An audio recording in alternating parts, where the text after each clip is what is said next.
नमस्कार, मैं Rajesh सूडिया DRT news से। सरपंच संघ के डग पंचायत समिति अध्यक्ष ईश्वर सिंह सिसोदिया बोले, निस्वार्थ भावना से पंचायत वासियों की सेवा करना और पंचायतों का सर्वगुण विकास करवाना हमारा मुख्य उद्देश्य है। झालावाड़ जिले की डग पंचायत समिति की ग्राम पंचायत हरनावदा के वर्तमान सरपंच ईश्वर सिंह सिसोदिया, जो कि वर्तमान में सरपंच संघ के पंचायत समिति अध्यक्ष के पद पर कार्यरत है। सरपंच श्री सिसोदिया ने डीआरटी न्यूज स्पेशल मीटिंग में वार्ता के दौरान जानकारी देते हुए बताया कि पंचायत में संपूर्ण विकास और सरकार द्वारा जारी जन कल्याणकारी योजनाओं का वास्तविक रूप से धरातल पर विस्तार करवाने के मुद्दे को लेकर मैं चुनाव मैदान में आया था और जनता ने भरपूर समर्थन और भारी मतों से जीत का ताज पहनाकर मुझे पंचायत का उत्तरदायित्व सौंप दिया है। अब पद पर रहते हुए इन 5 वर्षों के कार्यकाल में पंचायत के हर वंचित विकास को पूर्ण करवाना, पंचायत को भ्रष्टाचार मुक्त पंचायत बनाना और बालिका शिक्षा को बढ़ावा देना मेरी मुख्य प्राथमिकता रहेगी। हरनावदा सरपंच ईश्वर सिंह सिसोदिया पद पर रहते हुए अपने कार्यकाल में पंचायत के किन किन मुद्दों एवं किन किन विकास कार्यों को प्राथमिकता देंगे और पंचायत समिति अध्यक्ष के पद पर रहते हुए पंचायतों के विकास में उनकी क्या भूमिका रहेगी। आइए सुनते हैं श्री सिसोदिया के विचारों को। नमस्कार, डीआरटी न्यूज चैनल की टीम आज झालावाड़ जिले के डग पंचायत समिति की हरनावदा पंचायत में ईश्वर सिंह जी सिसोदिया सरपंच साहब है, इनके पास हम पहुंचे हैं और सरपंच संघ के पंचायत समिति डग के पंचायत समिति अध्यक्ष भी हैं, तो इनसे बातचीत करते हैं। नमस्कार सरपंच साहब। नमस्कार सर। तो सरपंच साहब ये बताइए कि आप पहले भी कोई पद पे रह चुके हो राजनीति में या पहली बार आए? बिल्कुल, मैं सर 21 साल में कुछ ज्यादा उम्र का ही था, 22 साल करीबन वार्ड पंच रहा हूँ। अच्छा। फिर पंचायत समिति सदस्य का चुनाव लड़ा कांग्रेस पार्टी से, तो 97 वोट से मैं पराजित हो गया था, यानी हार गया था। और अब की बार फिर मैं सरपंच का इलेक्शन लड़ा हूँ, तो मैं 100 वोटों से सरपंच में विजय हूँ। Very good. तो सरपंच साहब बात करें राजनीति की, तो राजनीति कितनी क्या पंचायत क्षेत्र में अपने सामने कितने कैंडिडेट थे? मेरे सामने 6 कैंडिडेट थे और 6 में से 2 हमारे गांव के ही थे और एक्चुअली एक पाला का था, एक हरनावदा का था और एक और हरनावदा का था। प्रबल कैंडिडेट एक्चुअली 4 ही थे और 4 में से प्रतिद्वंदी मेरे गांव का ही रहा और मैं 100 वोटों से विजय। तो सरपंच साहब एक चीज देखने को ये मिलती है कि चुनाव के समय जैसे पक्षपात होता है और 5 सालों के बीच में वही पक्षपात चलता रहता है, तो क्या आपके समय में क्या हो रहा है? मतलब वो पक्षपात आप दिखा रहे हो कि नहीं दिखा रहे हो? जनता के प्रति आपका क्या रुझान है? देखो, पक्षपात करना ये तो एक गलत बात है। बिल्कुल। राजनीति एक लोकतंत्र है और लोकतंत्र के तरीके से अपने को रहना चाहिए। बिल्कुल। चुनाव से पहले पक्षपात होता है, अपने कार्यकर्ता अपने तरफ होते हैं, उनके तरफ होता है, लेकिन जब किसी पद पर हम आ जाते हैं, पद की गरिमा होती है, उस गरिमा को हमने देखा और समझा, उसके पश्चात हमने किसी से कोई पक्षपात नहीं किया, सभी को हम समानता श्रेणी से देख रहे हैं और समानता श्रेणी से ही काम कर रहे हैं। तो सर कोरोना काल में आपने क्या क्या विकास करवाया और क्या सैनिटाइजर मास्क या ऐसा कुछ किया हो तो बताएं थोड़ा। कोरोना काल का जब समय आया था, विपरीत परिस्थिति पूरे देश पर आई, आउट ऑफ कंट्री में भी एक्चुअली स्थिति थी, तो अपनी पंचायत में सरकार के जो भी डायरेक्शन मिले थे हमको, उस डायरेक्शन की पालना करते हुए हमने मास्क भी बंटवाए, सैनिटाइजर की व्यवस्था भी करवाई और एक्चुअली जो गरीब परिवार था उसको हमने किट बनवा के किट की व्यवस्था भी करवाई और राशन किट की व्यवस्था भी करवाई और महानरेगा योजना के अंतर्गत हमने काफ़ी लोगों को लाभ दिलाया। यानी पिछले सरकार का हमारे पास में जब ऑडिट हुई तो मैंने 2,75,00,000 रुपए नरेगा में खर्च किए। तो सर एक नरेगा के जैसे आपने बताया था, नरेगा के अंदर हमने काफी विजिट किया, तो उसके अंदर हमारे सामने ये आता है कि नरेगा के अंदर जो मैट होते हैं वो बहुत ज्यादा घपलेबाजी करते हैं, फर्जी नाम चलाते हैं, 500 रुपए में जॉब कार्ड बिक रहे हैं, उस पर क्या टिप्पणी करोगे आप? नहीं, एक्चुअली ये तो बात विपक्ष का मैटर रहता है, इधर उधर बात करते हैं, ऐसा एक्चुअली कुछ भी नहीं है। लेबर साइड पर काम करती है, थोड़ा बहुत चलता है 19-20, लेकिन ऐसा कोई विशेष नहीं है। लेबर मौके पर काम करती है, तो विपक्ष का रहता है शिकायत करना है, तो एक्चुअली चलता रहता है। तो सर आपकी पंचायत का गठन कब का है, कौन से सन का है? पंचायत का गठन चुनाव में एक्चुअली जीता हूँ नहीं, जो नई पंचायत कब बनी थी, ये कितने टाइम हो गया लगभग, आपके टाइम याद है आपको या नहीं? नहीं, इसके विषय में तो मुझे जानकारी नहीं है। गठन तो काफी पुराना हो रहा है, पुराना तो सर लगभग 20 साल पुरानी पंचायत होगी आपकी? नहीं, इससे भी ज्यादा। मुझे करीबन 35-40 साल का तो आइडिया है। अच्छा, 40 साल मेरी उम्र, एक्चुअली 32 साल, लेकिन 40 साल का तो मुझे अनुभव है, लेकिन 40 साल से पूर्व इसका गठन है। तो सर बात करते हैं कि जैसे आप बता रहे हो 40 साल पुरानी पंचायत होने के बावजूद भी पंचायत के अंदर ग्राम सेवा सहकारी समिति नहीं है आज दिन तक, तो उसके बारे में क्या करोगे? क्या आप बनवाना नहीं चाहते, या ये बन नहीं रही, या आपने कभी इतने, आपके जो 2 साल का कार्यकाल है इसके अंदर आपको नॉलेज नहीं था, या जैसे भी क्या कारण रहा? ग्राम सेवक समिति एक्चुअली आपका पॉइंट अच्छा है। मैंने उनके डायरेक्टर साहब से मिला है, तो डायरेक्टर साहब ने भी उनके जो ग्राम सेवा का व्यवस्था संस्थापक होते हैं उनसे मिलने को कहा है, तो उनसे मिला हूँ। हमारा एक ग्राम सहकारी समिति है, मेरी पंचायत का लास्ट गांव पाडला, उनसे हमारा सहकारी समिति का केंद्र है, बरोबर 22 किलोमीटर पड़ता है। एक्चुअली लोगों को काफी परेशानी है इसके लिए, आना और जाना लगभग 45 किलोमीटर बरोबर हो गया। इतने दूर से लोग परेशान हैं, और संस्थापक का जो मॉनिटरिंग करता है, उनका जो कर्मचारी है वो एक्चुअली डग बैठता है, वो वहां भी नहीं बैठता है। डग बैठता है तो डग पता नहीं कहाँ बैठता है, कई बार बैंक में बैठता है या इधर उधर कमरा लेके बैठता है। मेरे जो काश्तकार है एक्चुअली काफी परेशान हो रहे हैं। मैंने खुद भी उनको कहा, लेकिन वो ध्यान बहुत कम देता है। इसके सिलसिले में एक बार मैं कलेक्टर साहब से भी मिला हूँ, तो कलेक्टर साहब ने मुझे कुछ अवगत कराया था, तो मैं काफी इस विषय में काफी भावुक हूँ कि मेरी सहकारी समिति मेरी पंचायत स्तर पर किसी भी गांव में बने, लेकिन बने यहीं। अभी जैसे सरकार का एक है कि पूरे राजस्थान के अंदर 2000 ग्राम सेवा सहकारी समितियां बननी चाहिए, और इस कैंप के पहले 200 ग्राम सेवा सहकारी समितियां बननी चाहिए, और आपकी हरनावदा पंचायत के अंदर 24 नवंबर को कैंप है। जैसे हमारे पास लिस्ट है उसके अनुसार 24 नवंबर को आपके पास आपके पंचायत में कैंप है, तो आप क्या चाहते हो कि 24 नवंबर से पहले आपकी समिति का पंजीयन होना चाहिए? बिल्कुल, अगर एक्चुअली ऐसा हो जाए तो बहुत बढ़िया, नहीं तो मैं कैंप में भी इसका प्रस्ताव तैयार रखूंगा, और पंचायत की तरफ से सहकारी समिति गोदाम के लिए भूमि के लिए मैं खुद सरकार से कहूंगा कि हम भूमि देने के लिए तैयार हैं।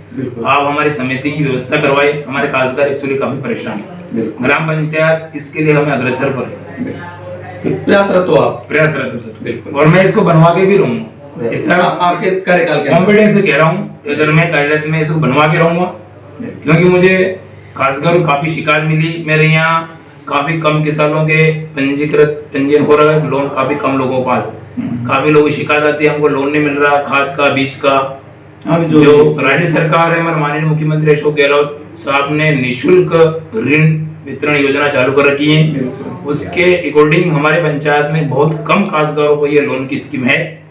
और एक्चुअली मुख्यमंत्री की इस कोऑपरेटिव के अंदर बहुत शानदार एक और योजना है, कोई खासदार एक्चुअली मर जाता है तो 10 लाख का प्रावधान है दुर्घटना बीमा के ऊपर। ऐसी सुविधा खासदार को फ्री में मिल रही है, लेकिन क्यों नहीं देना चाहते? क्यों नहीं देना चाहते? ये हमारे एक्चुअली हमारे संस्थापक जो है कोऑपरेटिव बैंक, कोऑपरेटिव सोसाइटी का व्यवस्थापक बोलते हैं, वो हाँ व्यवस्थापक जो बोलते हैं एक्चुअली उसको, वो थोड़ी मक्कार है, गलत है, वो मतलब काम सही तरीके से नहीं करता। कौन है सर वहाँ उन्हें एक राजू जैन है। अच्छा, मैं उसको भी कहीं खासदार कुछ भी खूब शिकायत मेरे पास, मनमान ढेर सारी शिकायत। अच्छा, लेकिन मैंने कई बार कहा, वो भी कम ध्यान देता।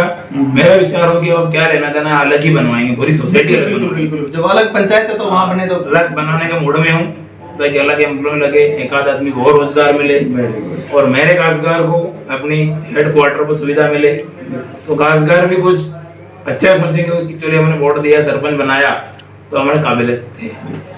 तो सर पंचायत के अंदर जो भी विभाग होते हैं, चाहे स्कूल है, हॉस्पिटल है, आंगनबाड़ी है, अभी आपके 2 साल के कार्यकाल में आपने उनका विजिट किया कभी?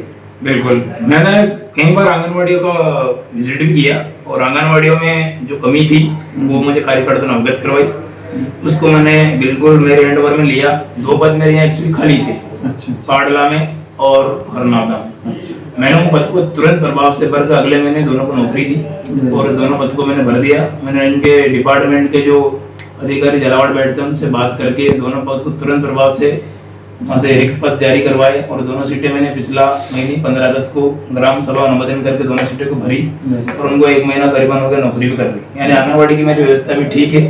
2 बिल्डिंग की ओर मेरे बाद में एक्चुअली शिकायत है कि गुनाई में बिल्डिंग थोड़ी कमजोर है, और एक पालाम थोड़ी कमजोर है। मैंने प्रस्ताव दे किसी ऑफिस में दे दिया है, जल्दी उनकी सैंक्शन आएगी और दोनों बिल्डिंग भी बनवाऊंगा। रही बात स्कूल की, हमारे क्षेत्र के सभी स्कूल करीबन बहुत अच्छे हैं। स्कूल में मेरे सीनियर हाई सेकेंडरी स्कूल हरनादा में 12वीं का, वहाँ एक्चुअली प्रिंसिपल साहब की मेरे पास में सूचना मिली कि मुझे बुलाया एक दिन के, यार साहब आप आओ स्कूल में देखो। मैंने देखा, उनको एक सोच थी स्कूल के मास्टर की कि इस स्कूल के अंदर सीसीटीवी कैमरे लगने चाहिए। अच्छा, सही है। तो फिर मैंने तुरंत प्रभाव से मेरे पर्सन कोच से दान के रूप में पूरे स्कूल में सीसीटीवी कैमरे लगवाए। आज झालावाड़ जिला का पहला स्कूल है सरकारी जिसमें सीसीटीवी कैमरे है। झालावाड़ जिला के अंदर एक भी स्कूल नहीं है सरकारी जिसमें सीसीटीवी कैमरे हो। हरनादा के अंदर सीसीटीवी कैमरा से स्कूल पूरी तरह सुरक्षित है, यानी पीओ स्कूल का प्रधानाध्यापक स्कूल की मॉनिटरिंग अपने सीट से कर सकता है। बिल्कुल।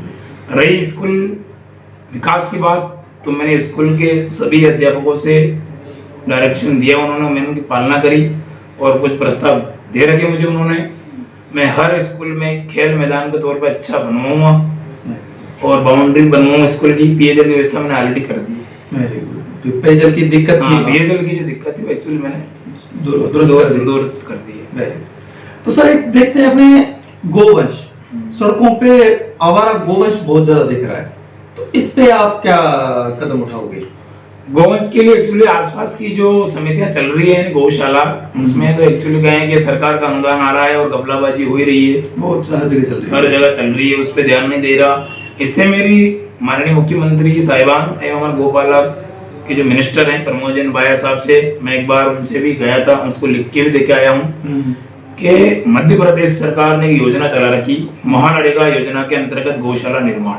Very good. तो माशाला गौशाला उन्हीं उसके अकॉर्डिंग में मैंने बाया साहब से लिख के भी दिया सरपंच संघ का लेटर पैड पर, तो वो लेटर भेज दिया। हमारी भी मांग है राज्य सरकार से कि प्रत्येक ग्राम पंचायत पर महानरेगा योजना के अंतर्गत अगर एक गौशाला खुल जाए, निर्माण हो जाए, क्योंकि चारागाह की भूमि प्रत्येक पंचायत के पास मनमान है, बिल्कुल है, पर्याप्त भूमि है, बिल्कुल। और वह भूमि जब गौशाला बन जाएगी तो ग्राम पंचायत उस भूमि को आजाद करवाएगी, हम अतिक्रमण से उसको खाली करवाएंगे और ग्राम पंचायत मुख्यालय पर गौशाला अगर बन गई तो ये आवारा पशु जो घूम रहे हैं, गौ माता जो हिंदू धर्म का एक प्रतीक है, हम मानते भगवान के रूप में, माँ कहते हैं, जिसे माँ कहते हैं, एक्चुअली यह व्यवस्थित हो जाएगी, एक पुण्य का काम है। और ये मुझे उम्मीद है सरकार से बहुत जल्द इसकी हमको डायरेक्शन मिलने वाले हैं कि उनको एस्टिमेट बनवाओ और गौशाला बहुत जल्दी ये काम होगा।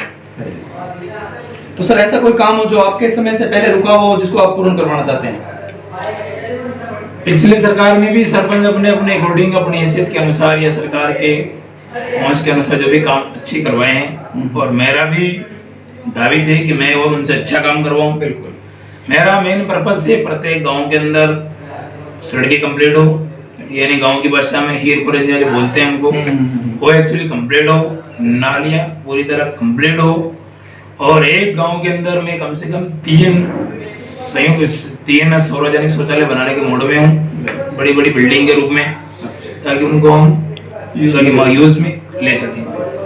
प्रत्येक गांव के अंदर मैं सोलर लाइट की प्लानिंग कर रहा हूँ, ताकि सोलर लाइट मुख्य गेट पर या मुख्य जगह हो, ताकि पूरे गांव में हो, ताकि वहाँ चोर चपट्टा जो भी निकले दिख जाए, लोगों को सुविधा हो। उसके बाद में महानरेगा योजना को हमने खूब बार चला रखी है, रोजगार के लिए हमारी एक्चुअली जो भी हमको आदेश देते हैं हम तुरंत उसको रोजगार का देते हैं। सरकार का भी हमारे पास काफी आदेश है कि कोई भी मजदूर को रोजगार से वंचित ना रहे।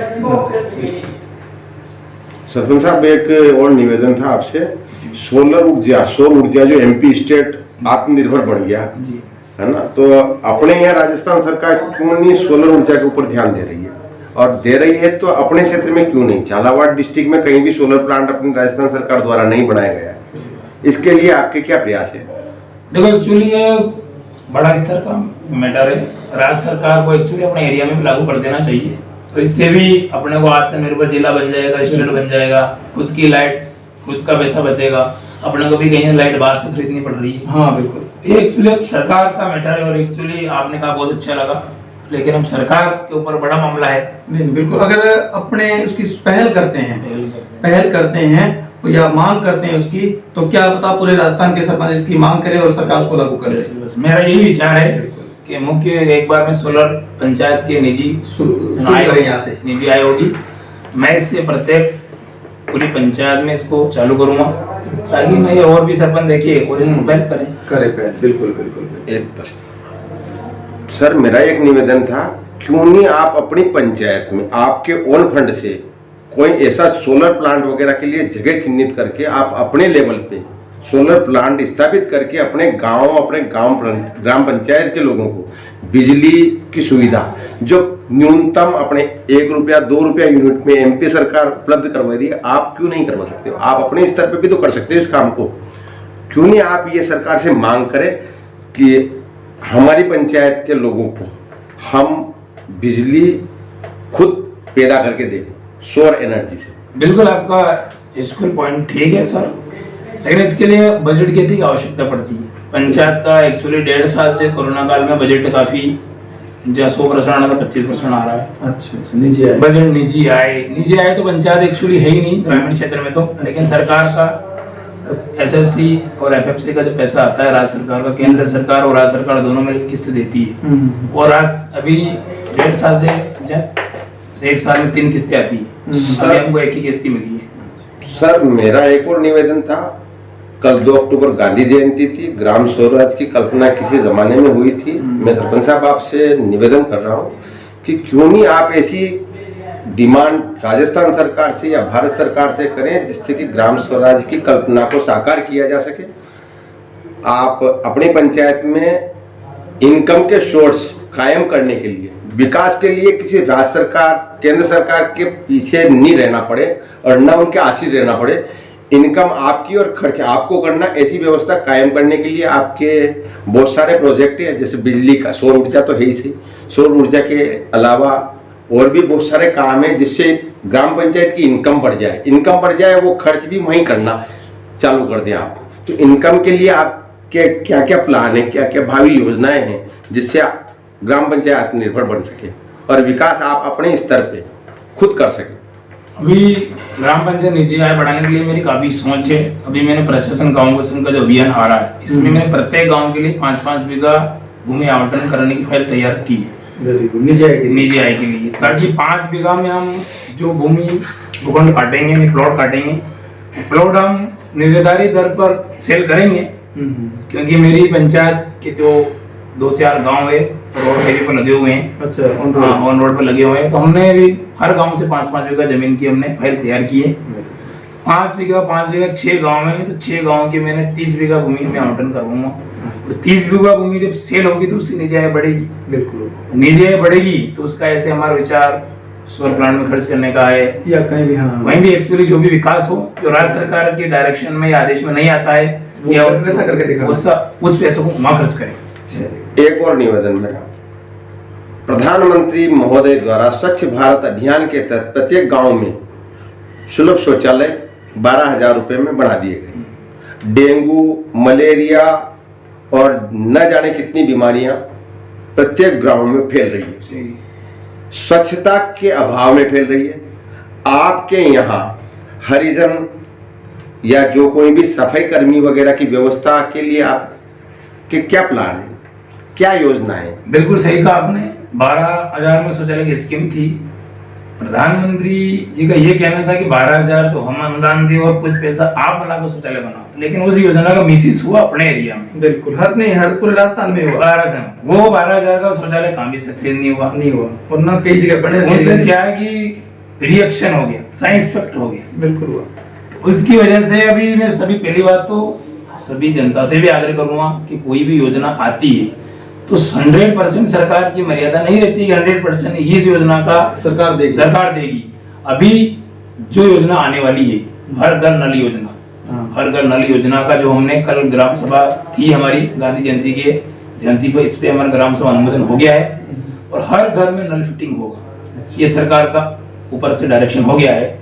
बहुत 2024 से पहले पूरा राजस्थान में हर घर को पानी मिल जाएगा। उसकी एक सरकार की भी मंशा है कि इसमें 10 से 15% राशि प्रत्येक घर से लेनी, जिसको नल कनेक्शन देना है 15% राशि पे करे, ताकि उसको भी लगे कि यहाँ नल मेरा है। पानी की महत्ता को भी पानी की महत्ता को समझे। अब सरकार की हर योजना को लोग महसूस करते हैं अपनी है नहीं, बल्कि योजना अपनी है। तो सरकार का कहना है 10 से 15% राशि उनसे लो ताकि वो समझेगा नल मेरा है। तो इसी तरह शौचालय में ये हुआ है। अब मैं इसीलिए आपके विचार से पहले मेरा विचार है कि हर गांव में एक बड़े बड़े शौचालय बने, जिससे मैं सफाई कर्मी नियुक्त करूंगा। एक गांव में एक सफाई कर्मी नियुक्त करूंगा।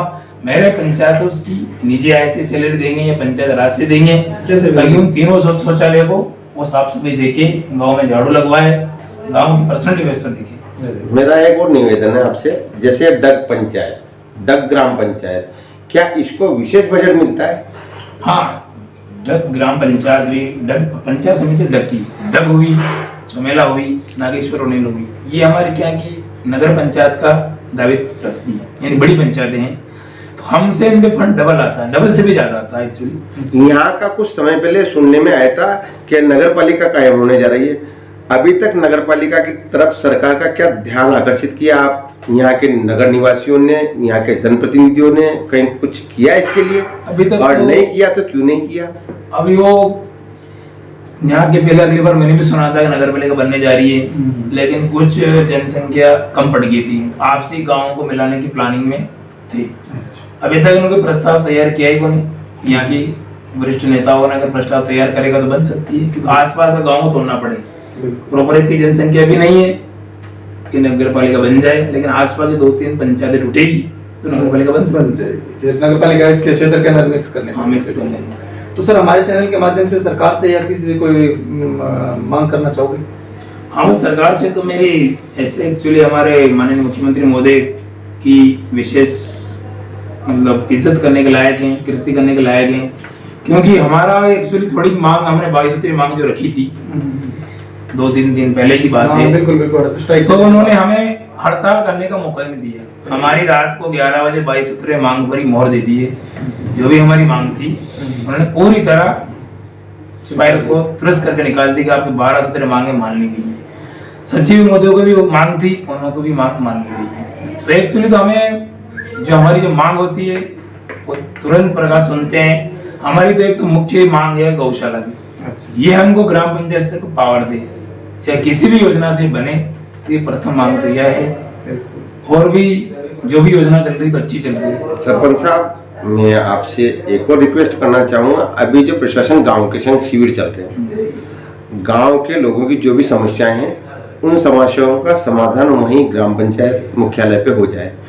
राजस्व अधिकारी तो आ रहे हैं, तहसीलदार जी आ रहे हैं, SDM साहब आ रहे हैं, और रेवेन्यू डिपार्टमेंट के जो अपने पटवारी लोग हैं वो काफ़ी लंबे समय से स्ट्राइक पे थे और आज फिर स्ट्राइक पे हैं। लोगों की समस्या यथावत है, न गैर खातेदारी को खातेदारी अधिकार मिल रहा है, न कोई नामांतरण तस्दीक हो पा रहे हैं, न कहीं किसी की कोई रजिस्ट्री वगैरह हो पा रही है। बहुत सारी समस्याएं जो अभी भी वर्तमान में हमारे ग्रामवासियों को झेलनी पड़ रही है। सरकार इस ओर क्या पहल कर रही है, इसके संबंध में आप क्या कहना चाहेंगे?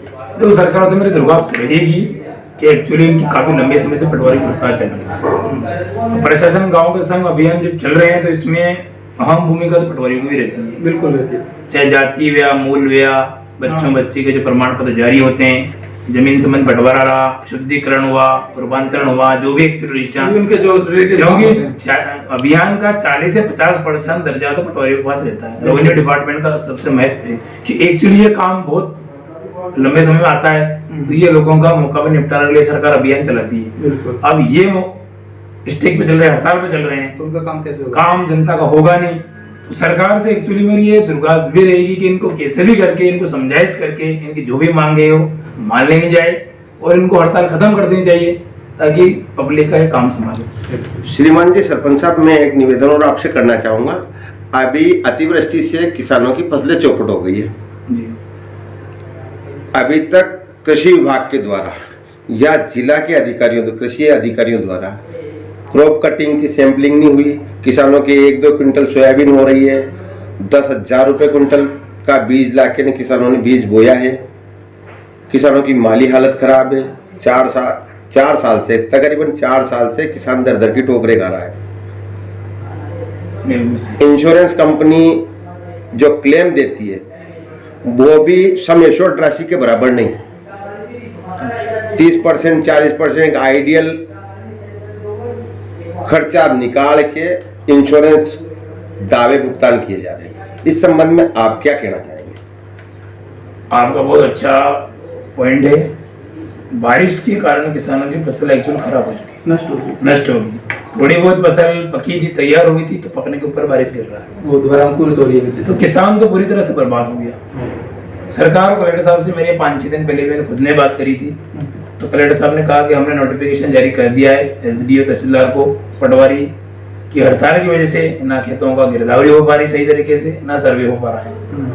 रही बीमा की बात, तो काश्तकारों को तो अभी मालूम ही नहीं कि हमारा बीमा कितने रुपए का बना है, कितने हमको फायदा मिलने वाला है। ये सबसे महंगी गलती बीमा कंपनी की है। बीमा कंपनी क्लेम का पैसा ले रही है, तो उनके एम्प्लॉय को जाके, कर्मचारी को जाके किसानों को समझाना चाहिए कि भाई साहब आपको 1 बीघा में इतना इसका टैक्स कटा है, यानी इतना प्रीमियम जमा हुआ है, और आपको खराब इतनी % पे इतना पैसा मिलेगा उसको। ये आज दिन तक ऑल इंडिया में किसी भी कंपनी ने किसी काश्तकार को नहीं समझाया। ये एक्चुअली सबसे बड़ी गलती तो इंश्योरेंस कंपनियों की है। सरकार इंश्योरेंस कंपनी को लाखों रुपए दे रही है, किसानों को थोड़ी दिलवा रही है। हर इंश्योरेंस कंपनी को बैंक हैंड ओवर कर दिया। भारत सरकार की रिजर्व बैंक की जितनी बैंकें हैं, इंश्योरेंस कंपनी बैंकें चलवा रही। कौन चलवा रही? और बैंक के कर्मचारी के अलावा इंश्योरेंस कंपनी के कर्मचारी, मैंने खुद ने बात करी कलेक्टर साहब ने, फिर कंपनी का आदमी मेरी पंचायत में आके 100-150 पॉलिसी देखे गया। पॉलिसी जो होती है किसानों की, मैंने खुद ने कहा, मेरे को हम बीमा करवाते हैं, हमारा जीवन बीमा हो, कैसा बीमा हो, हमें पॉलिसी मिलती है, तो आप पॉलिसी काश्तकार को क्यों नहीं देते हो? इसका क्या रीजन है? कहाँ दिक्कत है? पॉलिसी नहीं है तो अपना उपभोक्ता मंच में दावा करने का हक तो रखता है, क्लेम नहीं मिला क्लेम करने हक तो रखता है काश्तकार। लेकिन किसी भी काश्तकार है, आप ट्राई कर लो, मीडिया के मार्ग पर जाओ गांव में कि भाई साहब बीमा हुआ है, तो बीमा के लिए आपको 90% काश्तकार कहेंगे बीमा है, लेकिन आपके पास में क्या सबूत है वो नहीं पता। सबूत के तौर पर किसी के पास कोई सबूत नहीं है। बैंक में जाएंगे, मैनेजर क्या, बैंक वाले, उससे बात करो, बीमा कंपनी से बात करो, वो किसान भटकता ही रहेगा, किसान भटकेगा और किसान का पैसा उसके खाते से प्रीमियम पर कट चुका है। तो इसमें अहम भूमिका तो बीमा पॉलिसी कंपनी की है कि किसके अवगत नहीं करा। तो सरपंच साहब का ये कहना था कि अभी जैसे जो बीमा कंपनियां हैं, वो अगर काश्तकारों के खाते से डायरेक्ट पैसा काटते हैं, बैंक वालों के माध्यम से काटते हैं, ये सरकार के दिशा निर्देशों के अनुसार काटते हैं, तो काश्तकार को भी ये नॉलेज में होना चाहिए कि उसके खाते से कितना पैसा कटा है और सरकार ने उसके अंदर कितनी सब्सिडी के तौर पे उसमें पैसा जमा किया है, सरकार ने कराया। आज काश्तकार से मान लो 100 रुपए दिया है काश्तकार ने, तो उसके अंदर 100 रुपए के अंदर 900 रुपए सरकार ने भी डाला है।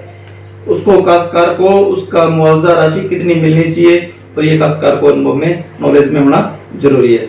तो सरपंच साहब, एक अभी कुछ दिन पहले सरपंच जो संघ के पूरे राजस्थान के सरपंच पूरे हड़ताल पे थे और इनका 22 सूत्रीय मांग पत्र था। उसके अंदर जैसे अभी आपने बताया कि सरकार ने उस पर सहमति जता दी, तो क्या क्या मांगे थी और सरकार ने उस पर क्या आपको आश्वासन दिया है या लिखित में आदेश जारी कर दिया, उसके बारे में बताइए। माननीय मुख्यमंत्री महोदय, हमारी जो हड़ताल थी ज्यादा लंबे समय तक नहीं, 2 दिन का उन्होंने मौका नहीं दिया। 22 सूत्रीय मांग थी, उसमें हमारी विशेष जो मांग थी, अब कई दिनों से खाद्य सुरक्षा की जो पोर्टल है, जो गरीब को गेहूं मिलते हैं, पीडीएस जिसको बोलते हैं, वो कई दिनों से बंद पड़ी थी साइट।